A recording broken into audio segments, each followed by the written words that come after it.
بہت ساری بلڈنگز گر گئی ہیں, لوگ مر گئے ہیں. کہنے کا مطلب یہ ہے کہ اینڈ ٹائم جو ہے وہ اب بہت قریب ہے کہ مسیح خداوند میرے لیے اور آپ کے لیے آئے. وقت ہے کہ ہم اپنے آپ کو خداوند کے ہاتھوں میں دے دیں, ریپینٹ کریں اور اس وقت کا انتظار کریں جب میرا اور آپ کا مسیحا ہمیں لینے کے لیے آئے گا. یہ نہ ہو کہ ہمیں کڑوے دانوں کی طرح آگ میں جھونک دیا جائے, بلکہ مسیح خداوند کے ساتھ ہم بادشاہی کریں. ابھی تک جو لوگ خداوند سے دور ہیں ان کے لیے بہت موقع ہے کہ وہ خداوند کے پاس آئیں اور اپنے نجات کے لیے خداوند کے آگے, یسوع مسیح کے آگے سرنڈر کر دیں, جس مقصد کے لیے میرا اور آپ کا مسیحا اس دنیا میں آیا. آمین. آج کا حوالہ جو بہن روزمیری نے آپ کے سامنے پڑھا گیا, ٹیمپٹیشن آف کرائسٹ, جب مسیح خداوند کو ابلیس نے آزمایا, اور یہ واقعہ ہے یہ روزوں کا دنوں میں جب مسیح خداوند نے صلیب پر قربان ہونا تھا, اس سے پہلے کا. یہ ٹھیک بات ہے؟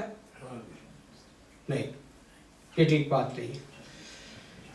یہ وقت ہے جب مسیح خداوند نے روزے رکھے تھے, 40 دن اور 40 رات فاقہ کیا تھا. اس کے بعد انہوں نے اپنی زمینی خدمت کو شروع کرنا تھا.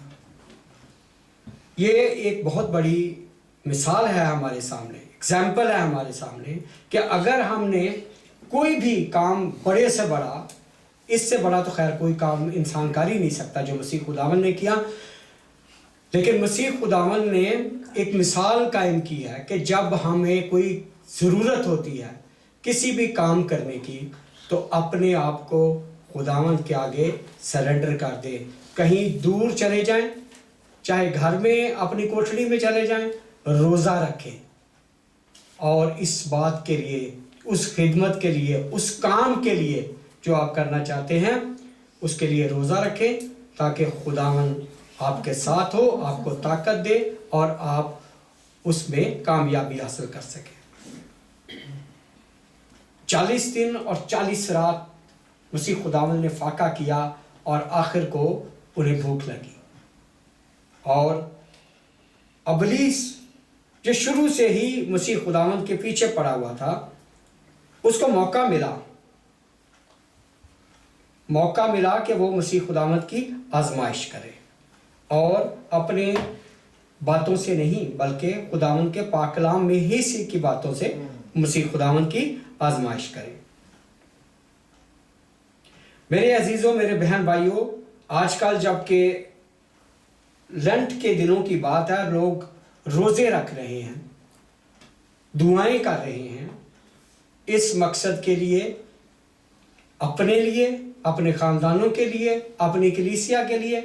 تو یاد رکھیں کہ ہمارے جو روزے رکھنے کا مقصد ہے وہ صرف 40 دن اور 40 رات نہیں ہوتا, بلکہ روزے کی حالت میں رہنا اور پھر آزمائش میں پڑنا, یہ پورا سال چلتا رہتا ہے. 365 دن ایک مسیحی کو روزہ رکھنا ہوتا ہے. یہ روزہ بھوکے رہنا نہیں, پیاسے رہنا نہیں, بلکہ اس میں آپ کی کمٹمنٹ شامل ہے ڈیلی بیسس پہ, کہ آج جب آپ صبح کے ٹائم پہ اٹھتے ہیں تو آپ خداوند کے ساتھ کیا کمٹمنٹ کرتے ہیں اور خدا سے کیا دعا کرتے ہیں کہ میں خداوند تیرے ساتھ ساتھ چلوں. میرے عزیزوں, روزہ رکھنا ہی ایک آزمائش ہے جو میں تو آج کل نہیں رکھ سکتا, لیکن روزہ رکھنا ہی ایک بہت بڑی آزمائش ہے. جب آپ 24 گھنٹے کا روزہ رکھتے ہیں تو اس میں صرف آپ کو کھانا پینا ہی نہیں ہوتا, بلکہ آپ کو ہر ایک چھوٹی چھوٹی بات کا, اٹھتے بیٹھتے چلتے پھرتے آپ کو خیال رکھنا پڑتا ہے کہ کہیں آپ کسی بھی ایسی بات سے گر نہ جائیں کہ آپ کا روزہ جو ہے وہ بیکار ہو جائے. بیکار ہونے سے مراد ہے کہ وہ خدا کو پسند نہ آئے. اس لیے ایک مسیحی کو اپنی آزمائش میں پورا اترنے کے لیے جب روزہ رکھتے ہیں تو اس کے لیے دعا بہت ضروری ہے. روزہ جو ہے وہ اپنے آپ کو خدا کے ساتھ رشتے کو مضبوط کرنے کے لیے رکھا جاتا ہے، جس میں روزے دار کو بہت ساری، جیسے میں نے بتایا کہ بہت ساری باتوں کا خیال کرنا پڑتا ہے، خاص طور پر اپنی زبان کا، اپنی آنکھوں کا کنٹرول کرنا، اپنے غصے کو کنٹرول کرنا، اپنے خیالات کو کنٹرول کرنا، اور یہ ہم کسی اپنے طریقے سے نہیں کر سکتے، بلکہ یہ خداوند کے پاک کلام کی روشنی میں اور دعا کرنے سے کر سکتے ہیں۔ مسیح خداوند نے ہمیں یہ باتیں سکھائیں کہ کس طرح سے ہم ابلیس کا مقابلہ کر سکتے ہیں، کس طرح سے ہم آزمائش کا مقابلہ کر سکتے ہیں جو ابلیس کسی بھی طریقے سے ہمارے ساتھ ہمیں بھیجتا ہے۔ میرے عزیزو، روزہ رکھنے کی ایک خاص بات یہ ہے کہ اس میں آپ کو خداوند یسوع مسیح کی طرف سے طاقت ملتی ہے، جیسے مسیح نے آزمائش کے وقت اپنے اندر طاقت پائی۔ جیزس ٹیمپٹیشن ان دی ولڈرنس، بیابان میں جب اس کی آزمائش کی گئی، after 40 days and nights، یسوع کو، میرے مسیحا کو ابلیس نے 3 آزمائشوں میں ڈالا۔ اس نے 3 طریقے سے مسیح کو آزمانا چاہا، یعنی جیزس فیس 3 ٹیمپٹیشنز فرام ساٹان، شیطان کی طرف سے اسے 3 دفعہ آزمانے کو خداوند کو فیس کرنا پڑا، اور ایچ ون اٹیمپٹس یسوع مسیح کو دھوکہ دینے کے لیے تھی۔ یسوع مسیح کو دھوکہ دینے کی کوشش تھی کہ وہ دھوکہ، یہ نہیں کہ وہ خدا کو دھوکہ دیتا، وہ دھوکہ اس لیے دینے کی کوشش کر رہا تھا کہ یسوع اپنی طاقت کا جو اس کے اندر ہے، جو وہ خدا ہے، اس کا غلط استعمال کرے اور اپنی پاور کو ابیوز کرے جو خداوند یسوع مسیح کے پاس تھی، تاکہ وہ وعدہ جو خدا نے اپنے لوگوں کی نجات کے لیے کیا ہوا تھا، اس کو ابلیس مسیح خداوند کو روک کر اس ارادے کو جو خدا کا ارادہ ہے اس کو ختم کر دے۔ اگر مسیح خداوند اس کی کسی بھی بات میں آ کر اس کو کہہ دیتا کہ اچھا بھی ٹھیک ہے میں روٹیاں بنا دیتا ہوں، تو وہ کام ادھر ہی ختم ہو جاتا۔ اس لیے خداوند کے پاک کلام میں کہ ہی لکھا ہوا ہے کہ ابلیس کا مقابلہ کرو تو وہ تم سے بھاگ جائے گا۔ ابلیس نے کلام کے الفاظ کو، ورڈ آف گاڈ کو استعمال کیا، اور مسیح خداوند نے کلام ہی کے ذریعے سے اس کو ان باتوں کا جواب دیا۔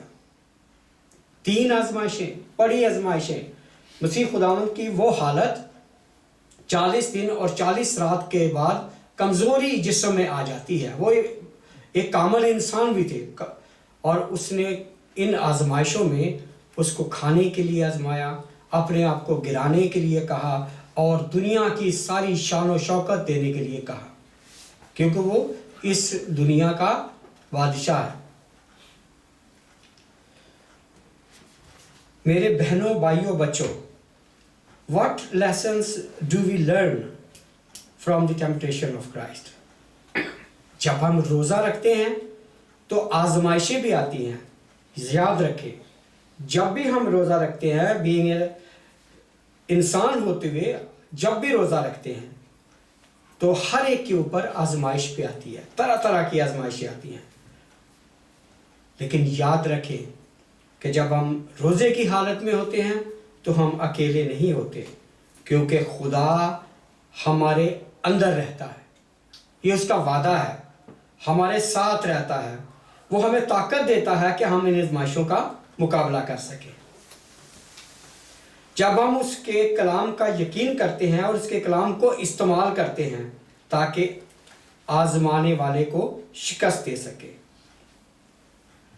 متی رسول بتاتا ہے، متی رسول نے ہمیں بتایا ہے کہ یسوع مسیح خدا کا بیٹا ہے، اور خدا کا پلان جو بنی نوع انسان کو بچانے اور گناہوں سے مخلصی دینے کے لیے تھا۔ یسوع کو مسیح کے ذریعے سے اسے کوئی بھی کسی بھی طریقے سے چاہے نہ کوئی انسان، نہ کوئی دنیا کی طاقت، نہ ابلیس کسی بھی طریقے سے اس ارادے کو جو خدا کا تھا تھریٹ نہیں کر سکتا اور نہ ہی کبھی اسے روک سکتا تھا۔ متی رسول کلام کو پڑھنے والوں کو یہ کانفیڈنس دینا چاہتا ہے کہ مسیح کے ذریعے ہم ہر کام کر سکتے ہیں، اور یہ کلام میں بھی لکھا ہوا ہے۔ میرے عزیزو، مسیح نے کس طرح آزمائشوں پر قابو پایا؟ دی word of God, by knowing the word of God. وہ خدا کے کلام کو جانتا تھا کیونکہ وہ کلام تھا، خود کلام تھا۔ اور ایچ ٹائم جب بھی یسوع مسیح کا سامنا ابلیس کے ساتھ ہوا، مسیح یسوع نے کلام کا حوالہ دیا۔ مسیح خداوند نے اس کے کوئی آرگومنٹس نہیں کیے، اور نہ ہی کبھی اسے غصہ کیا، اور نہ ہی اس کو کہا کہ میں تجھے نیست و نابود کر دوں گا، بلکہ خداوند یسوع مسیح نے بھی یہی کہا جب بھی آزمایا گیا، جب بھی ابلیس نے اس کے ساتھ ٹکرا کیا، تو یسوع نے کہا لکھا ہے۔ انہوں نے ہمیشہ حوالہ دیا کہ لکھا ہے، یعنی کہ کلام میں یہ لکھا ہے۔ بہنوں اور بھائیوں اور بچوں، آزمائش کوئی گناہ نہیں ہے، لیکن یاد رکھیں آزمائش میں ناکامی گناہ کو جنم دیتی ہے اور ہم اس میں گر جاتے ہیں۔ یاد رکھیں کہ بلیورز کا، جو مسیح خداوند کے بچے ہیں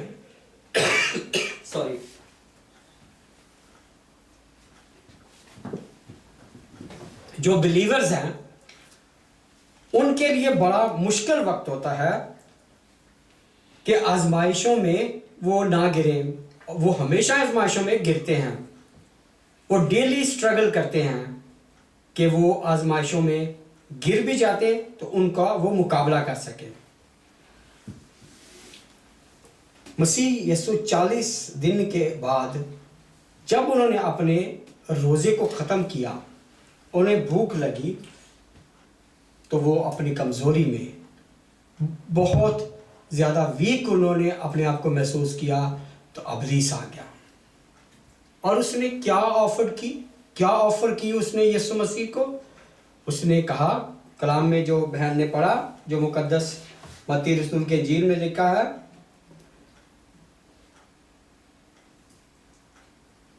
لکھا ہے کہ آخر کو اسے بھوک لگی اور آزمانے والے نے پاس آ کر کہا کہ اگر تو خدا کا بیٹا ہے، لفظ اس نے بنا لیا کہ اگر تو خدا کا بیٹا ہے۔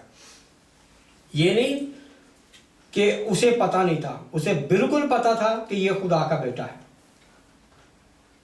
اس نے اس خدا کے بیٹے کو جب وہ لوسیفر فرشتہ ہی تھا تب بھی دیکھا ہوا تھا، تب بھی اس کو پتا تھا کہ یہ خدا کا بیٹا ہے، اور لیکن اس کو بولتا ہے کہ اگر تو خدا کا بیٹا ہے تو ان پتھروں سے کہہ کہ وہ روٹیاں بن جائیں۔ اسی خداوند نے اسے کہا، کلام سے جواب دیا، کلام کیا اس کے ساتھ کہ انسان صرف روٹی ہی سے جیتا نہیں رہے گا، بلکہ ہر اس بات سے جو خداوند کے منہ سے نکلتی ہے۔ اس نے لالچ دیا تھا، اس کی کمزوری کو دیکھ کر کھانے کا لالچ دیا تھا۔ اس کے بعد اس نے کہا، مقدس شہر کے اوپر لے گیا اور ہیکل کے کنگرے پر کھڑے کر کے اس کو کہا کہ اگر تو خدا کا بیٹا ہے تو اپنے تائیں نیچے گرا دے۔ پھر اس نے وہی الفاظوں کو استعمال کیا کہ اگر تو خدا کا بیٹا ہے تو اپنے تائیں نیچے گرا دے، وہ تیری بابت اپنے فرشتوں کو حکم دے گا، وہ تجھے ہاتھوں پر اٹھا لیں گے، تا ایسا نہ ہو کہ تیرے پاؤں کو پتھر سے ٹھیس لگے۔ اب یسوع مسیح نے جو اس کا جواب دیا، میں نے اس کے دو مطلب سمجھتا ہوں۔ یسوع مسیح نے کہا کہ لکھا ہے کہ تو خداوند اپنے خدا کی آزمائش نہ کر۔ ایک تو مسیح خداوند نے کہا کہ یہ لکھا ہے کہ تو خداوند اپنے خدا کی آزمائش نہ کر، یعنی کہ اگر تو مجھے کہہ رہا ہے کہ میں اپنے تائیں نیچے گرا دوں گا، اس کے فرشتے مجھے بچا لیں گے تو مسیح خداوند کو فرشتوں کے بچانے کی تو ضرورت ہے ہی نہیں ہے. آپ بھی جانتے ہیں، میں بھی جانتا ہوں. اگر وہ اپنے آپ کو نیچے گرا بھی دے تو اس کو تو کوئی خراش نہیں آ سکتی ہے. فرشتے تو خود اس کے متحد ہیں. لیکن خداوند یسوع مسیح نے کہا کہ تو میرے تھرو یہ نہ کر کے میں اپنے خدا کی، اپنے باپ کی آزمائش کروں. اور دوسرا جو میں سمجھتا ہوں کہ خداوند یسوع مسیح نے وہ جو بار بار اس کو کہہ رہا تھا کہ اگر تو خدا کا بیٹا ہے تو اس کو شٹ اپ کال بھی دی کہ تو اپنے خدا کی، تو میری بھی آزمائش نہ تو کر، کہ تجھے پتا ہے کہ میں خدا ہوں، تجھے پتا ہے کہ میں خدا کا بیٹا ہوں. لیکن وہ تب بھی باز نہیں آیا. اس نے پھر مسیح خداوند کو آزمایا. پھر ابلیس ایک اونچے پہاڑ پر لے گیا اور دنیا کی سب سلطنتیں اور ان کی شان و شوکت اسے دکھائی اور اس سے کہا کہ اگر تو جھک کر مجھے سجدہ کرے تو سب کچھ تجھے دے دوں گا. مجھے تو اس بات کی سمجھ نہیں آئی کہ اس نے یہ جرت کیسے کی. اس کو پتا ہے کہ یہ خدا کا بیٹا ہے، یہ خدا ہے، اور اس کو کہہ رہا ہے کہ تو مجھے جھک کر سجدہ کر. میرے عزیزو، 2 دفعہ مسیح خداوند نے اس کو کلام میں سے جواب دیا. اس کی آزمائش جو اس نے مسیح خداوند کی تھی، اس نے 2 دفعہ اس نے کہا مسیح خداوند نے کلام میں سے کہ ہر بات جو خدا کے منہ سے نکلتی ہے وہی تیری بھوک کے لیے کافی ہے. یعنی صرف انسان روٹی سے جیتا نہیں رہے گا بلکہ خدا کے کلام سے. اور پھر خداوند یسوع مسیح نے کہا کہ تو خداوند اپنے خدا کی آزمائش نہ کر. اور جب اتنی بڑی بات کہ تو جھک کر مجھے سجدہ کر اور میں تجھے سب کچھ دے دوں گا، تب مسیح خداوند نے اپنی اتھارٹی کو استعمال کیا. مسیح خداوند جو خدا ہے اس نے اپنی اتھارٹی کو استعمال کیا اور اس نے کہا اے شیطان دور ہو، میرے پاس سے چلا جا. اور کیا لکھا ہے کہ بغیر آرگومنٹ کیے شیطان وہاں سے چلا گیا. یہ خدا کی طاقت تھی، یہ خدا کی وہ اپنی خدائی تھی جو اس نے استعمال کی.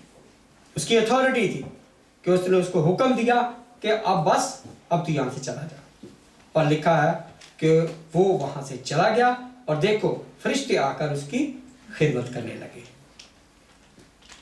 یاد رکھیں ہم کمزور ضرور ہیں لیکن ہمارا سہارا مسیح یسوع بہت گریٹ ہے، طاقتور ہے، جو ہمیں آزمائشوں میں نکلنے کی طاقت دیتا ہے. یہ سبق ہے اس نے دیا کہ کس طرح سے ہم آزمائشوں میں سے باہر نکل سکتے ہیں. آزمائشیں ایک مسیحی پر جیسے میں نے پہلے کہا روز آتی ہیں، ڈیلی بیسس پہ آتی ہیں. آپ جب بھی باہر جاتے ہو آپ کے اوپر کوئی نہ کوئی آزمائش آپ کو ملتی ہے، دیکھنے کے لیے، سوچنے کے لیے، کرنے کے لیے. لیکن مسیح خداوند آپ کو طاقت دیتا ہے کہ آپ کسی بھی چھوٹی سی چھوٹی بات کو یا بڑی سی بڑی بات کو جو ابلیس آپ کو ورگلاتا ہے اس میں سے خداوند یسوع کا بیٹا آپ کو پاک روح آپ کو نکالتا ہے. آخر میں ایک بات جو میں نے پڑھی بھی ہے وہ ہے خاص بات جو اس پورے چیپٹر کی ہے، وہ اس کی 7ویں آیت ہے، 7th verse جو ہے. یسوع نے اس سے کہا کہ یہ بھی لکھا ہے کہ تو خداوند اپنے خدا کی آزمائش نہ کر. ہمارے لیے بھی ضروری ہے جب بھی ہم دعا کرتے ہیں کہ ہم کسی بھی بات میں خداوند کو آزمائے نہیں، اس کے اوپر شرائط نہیں رکھے، بلکہ اسے سچا خدا کا بیٹا خدا جان کر اس سے اپنی دعائیں کریں. اور جب ہم روزہ رکھتے ہیں تو اس کو یہی کہیں کہ خداوند مجھے کسی بھی آزمائش میں نہ پڑنے دے، بلکہ اپنے ساتھ ساتھ رکھ اور اپنے کلام کا مسا میرے اوپر رکھ، پاک روح کا مسا میرے اوپر رکھ، تاکہ میں کوئی ایسی غلطی نہ کر جاؤں کہ میں ابلیس کی باتوں میں آ کر تیرے کلام سے پھر جاؤں یا میں گر جاؤں. خداوند آج کے کلام کے وسیلہ سے مجھے اور آپ کو بڑی برکت دے اور ہمیں یہ توفیق بخشے کہ ان دنوں میں ہم یہ ضرور بات سیکھیں کہ روزہ جو ہے